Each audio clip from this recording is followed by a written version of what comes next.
lyange nze Musiitwa Ndaze Kimala era nze omu ku bajjajja b'akadongo kamu nze nakutonda bannaye nze tontolo byemanyi ku Red Press oba bye byandibadde ebingi bye bino mu mwaka gwa 2007 nkyajjukira bulungi nnyo twajjawo ku foundation batutekebwamu omwami Yusuf Ssente ne tutandikawo ekibiina ekyo ekyali mu Kigombya ekyayitibwanga Blessed Band. Mu kutandika ekibiina ekyo twalina mwami Tone Mugalu oba Tone Mugalu olwa Tone Mugalu janguko wano tugulira abantu bano ekituufu. Tone Mugalu bwe yajja ne Red Press ne bajja mu maka gange bwe bansanga Tone Mugalu n'aŋŋamba nti omwana ono awulira alina ekitone ayagala kuyimba ne mugamba nti omwana ono ng'akyali muto anaasobola okuyimba ng'ate bw'asoma. Omwana oyo n'aŋŋamba nti ajja kusobola okuyimba ng'ate bw'asoma. Tone Mugalu y'ono yaleeta Red Press mu industry ya music. Tutandika okutendeka Red Press tumuyigiriza okuyimba nga tuli ku foundation.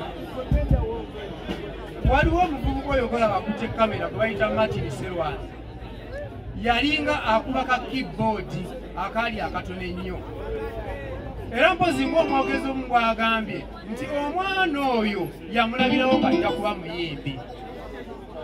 Oluyimba lwe yatandikirako okuyimba baalu baliita tukooye abalina ennugu.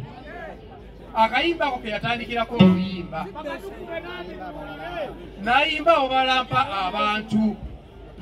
Akayimba ako bakalikodingira mu kasingira nga balina Tone Mugalu batandika olwo industry ya music. Mwami Yusufu atuteekamu ssente. Mpozi Aizoni abagambye nti omuntu okuvaayo n'omanyika nti obadde mu industry ya music kintu kiwanvu nnyo. Nze ebbanga lye mmaze mu music obanga nnyimba mu music batono nnyo abali awo abasobola okumanya nti Musiitwa oli muyimbi so ng'ate mbadde musajja muyimbi era ndi muyimbi. Naye nga tusobola kumanya olutalo lwe tulimu ffe aba music lutalo luwanvu nnyo kuba twerwanako ffekka okwejjayo era bw'ofuna omuntu alina akakisa akujjayo oyo kukusendereza nti atuyambe. Mpozi mwami Tone Mugalu nze kamuwa omuzinaalo guno wadde gwe twamuyise annyonnyole yaleeta atya Red Press mu maaso gange. Nnyonnyola abantu abooluganda nze ebigambo sijja kwogera bingi kuba nabadde nagaanye nti okwogera ku muzindaalo wano kuba buli lwe ndowooza Grace sobola sigala kyekimu naye Grace oyo tuvudde wala nnyo okutuuka wano watuuse mu music era nnomwe nnyo era nnyolwa okulaba nga Grace afiiridde w'abadde atuukidde ku ssaawa ey'okujjula kubanga w'abadde atuuse abadde atuuse ku ssoozi ate omukisa omubi Mukama n'amuyiga kubanga Grace yaliridde ku ssente y'okuyimba naye Mukama bw'atyo bwageze.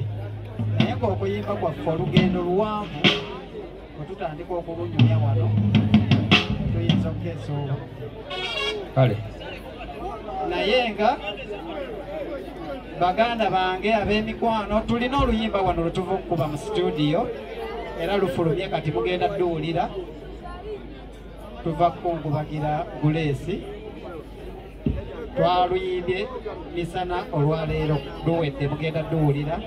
Naye kyembasaba abaganda bange buli omu atudde w'atudde nsaba mutuule kubanga tugenda okuyimba.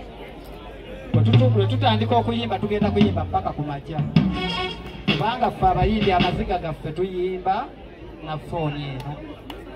Era kati nsaba buli atudde w'atudde abayimiridde musobole okwefunzafunza abantu abali emabega balabe kubanga tugenda kutandika kati okukungubaga okwaffe. Obwedda tetunnatandika kukungubaga okwaffe tutandika kutandike kati mutuule we mutudde buli omu